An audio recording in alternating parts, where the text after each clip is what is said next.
সকালের কিংবা বিকালের নাস্তায় যদি হেলদি খাবার চান তাহলে এ ধরনের নাস্তা কিন্তু খেতে পারেন।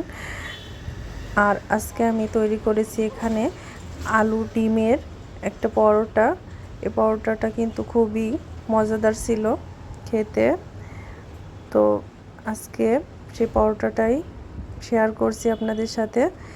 এখানে চলে আসছি মূল রেসিপিতে। ময়দা নিয়ে নিয়েছি পরিমাণ মতো, এর ভিতরে দিয়ে দিয়েছি 1 চা চামচের মতো কালি জিরা, দিয়ে দিচ্ছি 1.5 টেবিল চামচের মতো তেল।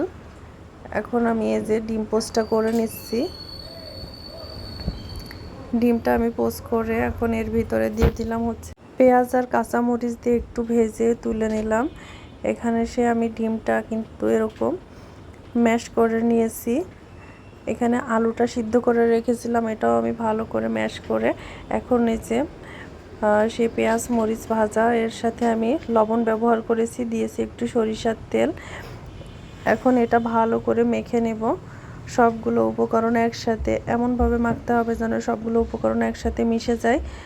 তো ওইভাবে ভালো করে আমি মিশিয়ে নিচ্ছি। মেশানো হয়ে গেলে একটা সাইডে রেখে দিয়ে আমি আটাটা মেখে নিয়েছিলাম, সেটা এখন ঠিক করব। আটাটা আমি এই যে এভাবে ছোট ছোট করে টুকরা করে কেটে আমি এখানে ছোট ছোট রুটি বেলে নিয়েছি।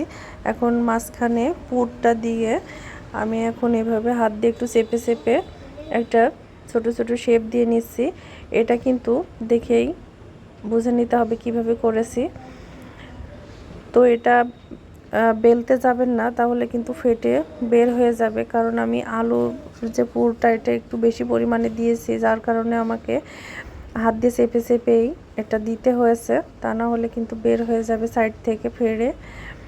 তো এখন আমি আস্তে আস্তে অল্প আছে একটু ঢাকা দিয়েও নিয়েছিলাম, ভেজে নিয়েছি। তারপরে যে দেখুন কত সুন্দর ফুলে ফুলে এগুলো অনেক ফুলকো হয়েছে।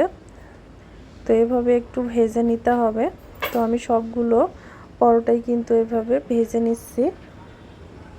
আর এটা কিন্তু অবশ্যই অল্প আঁচেই ভাজতে হবে, তা না হলে ভেতরটা কিন্তু কাঁচা থেকে যাবে। তো আমি বাকি যে পরোটাগুলো ছিল সেগুলো একটু ভেজে নিচ্ছি। তো এটা দিয়ে দিলাম চুলায়, একটু উল্টে পাল্টে ভাজতে হবে। এটা কিন্তু একটু মাঝে ঢেকে তারপরে ভাজবেন, তাহলে কিন্তু পরোটাগুলো অনেক সুন্দর ফুলে উঠবে। দেখুন অনেক সুন্দর ফুলে উঠছে কিন্তু। এখন আমি একটু নেড়ে চেড়ে এপিট ওপিট উল্টে পাল্টে ভেজে নিচ্ছি। এখন আমি সকালের নাস্তাটা রেডি করব। তো ডিম আমি কেটে নিলাম, খেজুর নিয়েছি। এখন এখানে দুধটা নিয়ে নিলাম, যেহেতু বাবুদের খাবার, ওরা খুব বেশি দুধ খাবে না। তো সকালে আমি এরকম একটা নাস্তা পরিবেশন করেছি। দেখুন এগুলো কেটে দেখিয়েছি, খুবই কিন্তু মজার ছিল। ভিডিওটা ভালো লাগলে কিন্তু অবশ্যই বাসায় ট্রাই করবেন, আমাকে জানাবেন কেমন হয়েছে কমেন্ট বক্সে। আল্লাহ হাফেজ।